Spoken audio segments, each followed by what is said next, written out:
नमस्कार। आकाशवाणी जयपुर अजमेर से प्रस्तुत हैं प्रादेशिक समाचार।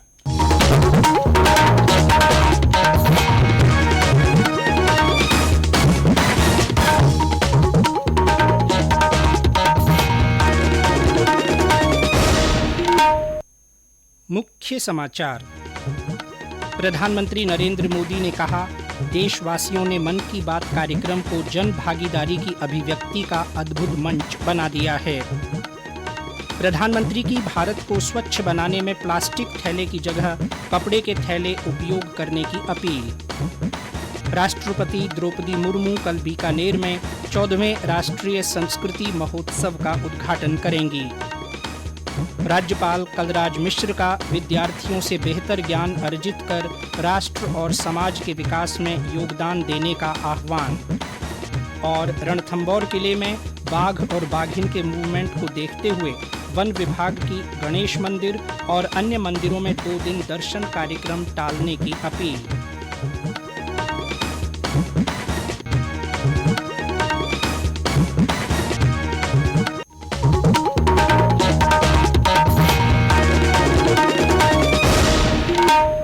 समाचारों के साथ मैं जितेंद्र सिंह पूनिया। और अब समाचार विस्तार से। प्रधानमंत्री नरेंद्र मोदी ने कहा है कि देशवासियों ने मन की बात कार्यक्रम को जन भागीदारी की अभिव्यक्ति का अद्भुत मंच बना दिया है। उन्होंने कहा कि हर महीने संदेशों के माध्यम से लाखों लोगों के मन की बात उन तक पहुंचती है। आज आकाशवाणी के मन की बात कार्यक्रम की 98वीं कड़ी में श्री मोदी ने कहा कि समाज की शक्ति से देश की शक्ति कैसे बढ़ती है, ये मन की बात कार्यक्रम की अलग अलग कड़ियों में लोगों ने सुना और देखा है। प्रधानमंत्री ने देशवासियों से भारत को स्वच्छ बनाने में योगदान करने और प्लास्टिक थैलों की जगह कपड़ों के थैलों का इस्तेमाल करने की अपील की है। उन्होंने कहा कि स्वच्छ भारत अभियान ने देश में जन भागीदारी के मायने बदल दिए हैं। स्वच्छ भारत अभियान का एक महत्वपूर्ण आयाम वेस्ट टू वेल्थ भी है। ओडिशा के केंद्रपाड़ा जिले की एक बहन कमला मोहराना एक स्वयं सहायता समूह चलाती है। इस समूह की महिलाएं दूध की थैली और दूसरी प्लास्टिक पैकिंग से टोकरी और मोबाइल स्टैंड जैसी कई चीजें बनाती है। ये इनके लिए स्वच्छता के साथ ही आमदनी का भी एक अच्छा जरिया बन रहा है। हम अगर ठान लें तो स्वच्छ भारत में अपना बहुत बड़ा योगदान दे सकते हैं। प्रधानमंत्री ने कहा कि आज देश के कोने कोने में डिजिटल इंडिया की ताकत दिखाई दे रही है। श्री मोदी ने कहा कि ई संजीवनी ऐप के माध्यम से टेली परामर्श लेने वालों की संख्या 10 करोड़ को पार कर गई है। प्रधानमंत्री ने डिजिटल भुगतान के लिए यूपीआई की सक्षमता पर गर्व व्यक्त किया। उन्होंने कहा कि अब कई देश इसे अपना रहे हैं। श्री मोदी ने कहा कि भारत और सिंगापुर के बीच हाल ही में यूपीआई पे नाउ लिंक की शुरुआत हुई है, जिससे दोनों देशों के लोग अपने मोबाइल से ही एक दूसरे को पैसे भेज सकेंगे। श्री मोदी ने कहा कि ई संजीवनी और यूपीआई जैसे ऐप से आम लोगों का जीवन सरल हुआ है। भारत के यूपीआई की ताकत भी आप जानते ही हैं। दुनिया के कितने ही देश इसकी तरफ आकर्षित हैं। कुछ दिन पहले ही भारत और सिंगापुर के बीच यूपीआई पे नाउ लिंक लॉन्च किया गया। अब सिंगापुर और भारत के लोग अपने मोबाइल फोन से उसी तरह पैसे ट्रांसफर कर रहे हैं जैसे वे अपने अपने देश के अंदर करते हैं। मुझे खुशी है कि लोगों ने इसका लाभ उठाना शुरू कर दिया है। प्रधानमंत्री ने उस दिन को याद किया जब मन की बात में उन्होंने पारंपरिक खेलों को बढ़ावा देने की जरूरत बताई थी। उन्होंने कहा कि इसके तुरंत बाद देश भर में स्थानीय खेलों में शामिल होने, इसका आनंद लेने और इनके बारे में सीखने की एक लहर सी उठी। इसी प्रकार भारतीय खिलौनों की चर्चा किए जाने के बाद लोगों ने इसे भी बढ़ावा दिया और अब भारतीय खिलौने इतने पसंद किए जा रहे हैं कि विदेशों में भी इनकी मांग बढ़ गई है। भारतीय कथा कहन शैली की चर्चा करने पर इसकी प्रसिद्धि भी दूर दराज तक फैली और लोग कहानी कहने की भारतीय शैली के प्रति आकर्षित होने लगे। प्रधानमंत्री ने देशवासियों को होली की शुभकामनाएं देते हुए कहा कि वोकल फॉर लोकल यानी स्थानीय उत्पादों के उपयोग से त्योहार मनाने का संकल्प याद रखना चाहिए। राष्ट्रपति द्रौपदी मुर्मू कल बीकानेर में 14वें राष्ट्रीय संस्कृति महोत्सव का औपचारिक उद्घाटन करेंगी। श्रीमती मुर्मू कल दोपहर 3:25 पर बीकानेर के नाल वायुसेना स्टेशन पर पहुंचेंगी। राज्यपाल कलराज मिश्र ने कल महोत्सव में क्राफ्ट मेले और केंद्रीय संस्कृति मंत्रालय के 7 सांस्कृतिक केंद्रों के भव्य आंगन का उद्घाटन किया। राज्यपाल ने ई रिक्शा में बैठकर 7 केंद्रों के आंगन का अवलोकन भी किया। उन्होंने जयपुर की blue pottery, Bagru print, Udaipur के लकड़ी के खिलौने, मेटल वियर, बीकानेर की उस्ता कला और मथेरन कला की स्टॉल का अवलोकन किया। उन्होंने बीकानेर की सुनहरी कमल वाली उस्ता कला से बने चरखे की सराहना की। महोत्सव का आयोजन 25 फरवरी से 5 मार्च तक डॉक्टर करणी सिंह राजकीय स्टेडियम में किया जा रहा है। समारोह में देश भर के करीब 1000 कलाकार भाग ले रहे हैं। केंद्रीय संस्कृति राज्य मंत्री अर्जुन राम मेघवाल ने आज कला दर्शनम आर्ट कैंप का शुभारंभ किया। 2 मार्च तक चलने वाले कला दर्शनम कैंप में 44 कलाकार आर्ट का प्रदर्शन कर रहे हैं।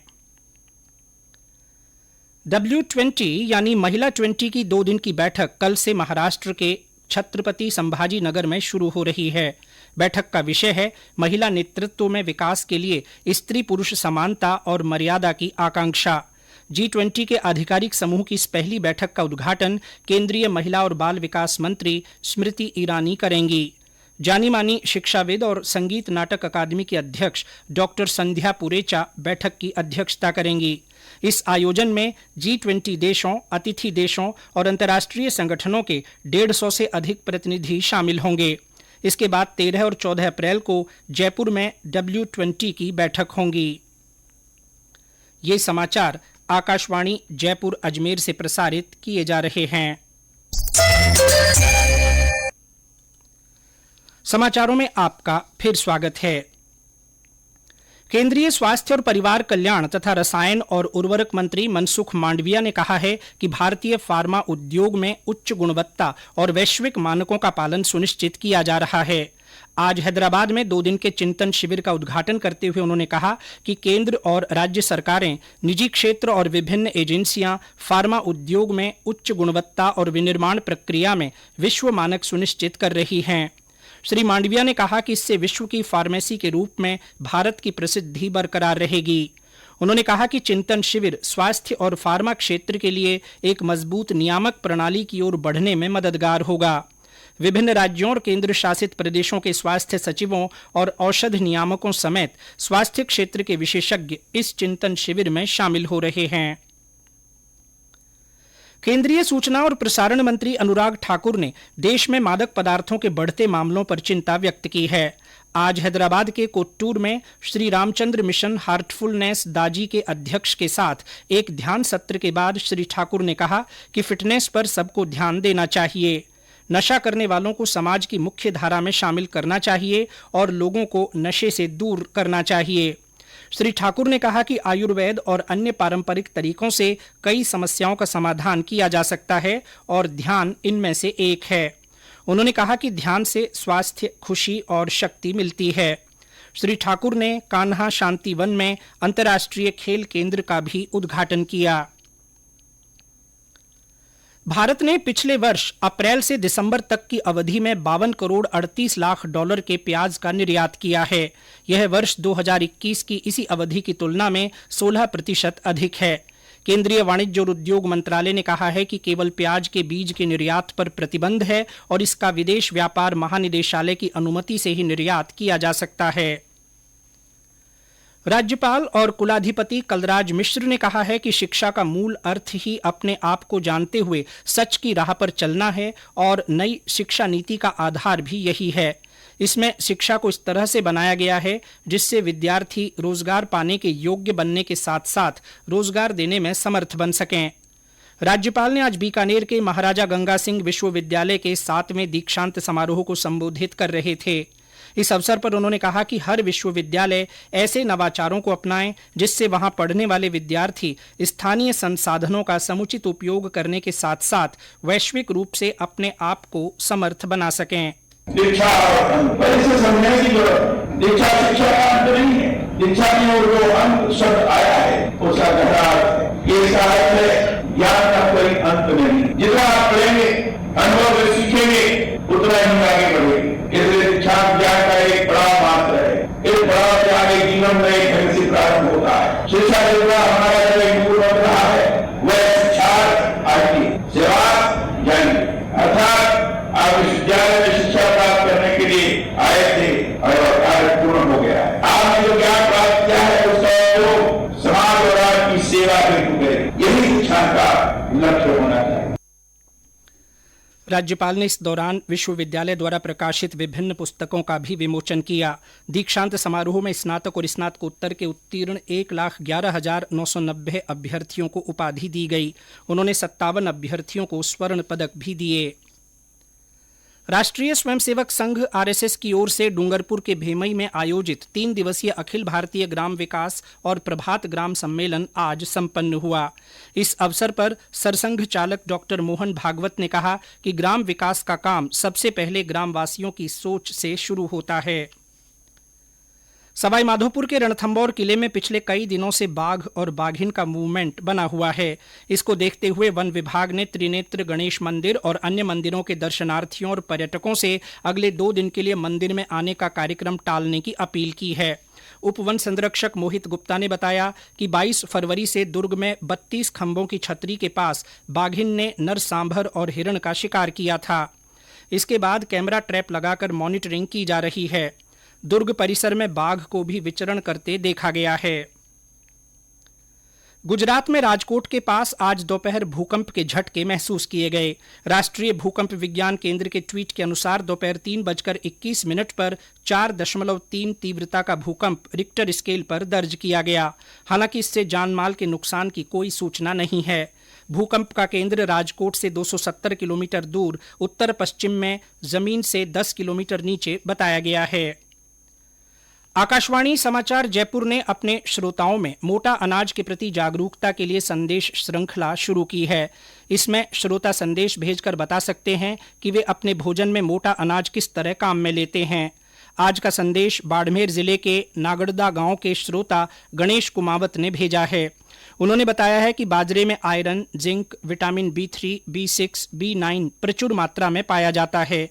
अगर आप डाइट में नियमित रूप से बाजरे का उपयोग करते हैं तो त्वचा संबंधी समस्याओं से बच सकते हैं। साथ ही बाजरे में कार्बोहाइड्रेट, प्रोटीन और अन्य पोषक तत्व भी पाए जाते हैं। हमारे अन्य श्रोता भी मोटा अनाज के बारे में अपने संदेश लिखकर या रिकॉर्ड कर व्हाट्सएप नंबर 9414052368 पर भेज सकते हैं। आकाशवाणी पर प्रधानमंत्री नरेंद्र मोदी के कार्यक्रम मन की बात की 100वीं कड़ी के लिए MyGov पर एक जिंगल प्रतियोगिता का आयोजन किया जा रहा है। प्रतियोगिता में भाग लेने के इच्छुक प्रतिभागियों को 25 से 30 सेकंड का एक जिंगल और आलेख देना होगा जो समझने में सरल हो और जन समुदाय से एकदम जुड़ जाए। सर्वश्रेष्ठ प्रविष्टि को 11,000 रुपये नकद पुरस्कार दिया जाएगा। प्रतिभागी 28 फरवरी तक अपनी प्रविष्टियां दे सकते हैं। और अंत में मुख्य समाचार एक बार फिर। प्रधानमंत्री नरेंद्र मोदी ने कहा है कि देशवासियों ने मन की बात कार्यक्रम को जन भागीदारी की अभिव्यक्ति का अद्भुत मंच बना दिया है। प्रधानमंत्री ने भारत को स्वच्छ बनाने में प्लास्टिक थैले की जगह कपड़े के थैले उपयोग करने की अपील की है। राष्ट्रपति द्रौपदी मुर्मू कल बीकानेर में 14वें राष्ट्रीय संस्कृति महोत्सव का उद्घाटन करेंगी। राज्यपाल कलराज मिश्र ने विद्यार्थियों से बेहतर ज्ञान अर्जित कर राष्ट्र और समाज के विकास में योगदान देने का आह्वान किया है। और रणथंभौर किले में बाघ और बाघिन के मूवमेंट को देखते हुए वन विभाग ने गणेश मंदिर और अन्य मंदिरों में 2 दिन दर्शन कार्यक्रम टालने की अपील की है। इसी के साथ प्रादेशिक समाचार बुलेटिन समाप्त हुआ। नमस्कार।